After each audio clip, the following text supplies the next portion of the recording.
Lecture de la lettre aux Hébreux.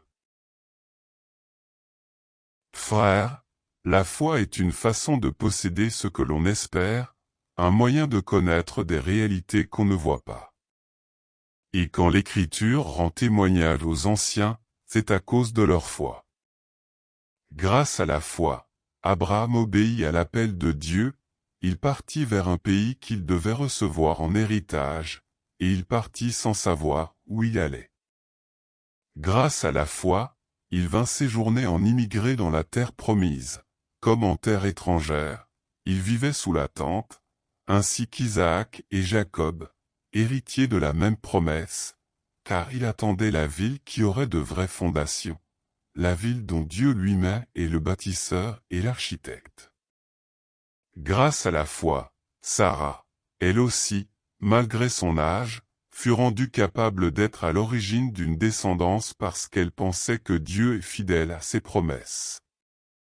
C'est pourquoi, d'un seul homme, déjà marqué par la mort, a pu naître une descendance aussi nombreuse que les étoiles du ciel et que le sable au bord de la mer, une multitude innombrable.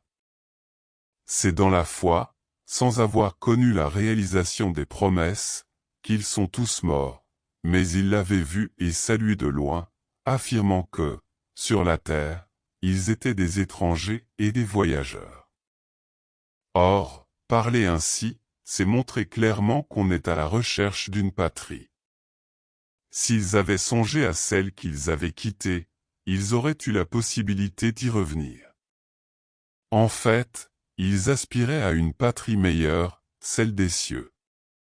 Aussi Dieu n'a pas honte d'être appelé leur Dieu, puisqu'il leur a préparé une ville.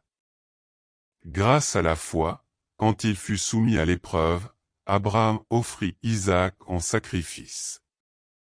Et il offrait le fils unique, alors qu'il avait reçu les promesses et entendu cette parole, c'est par Isaac qu'une descendance portera ton nom. Il pensait en effet que Dieu est capable même de ressusciter les morts. C'est pourquoi son fils lui fut rendu. Il y a là une préfiguration. Parole du Seigneur.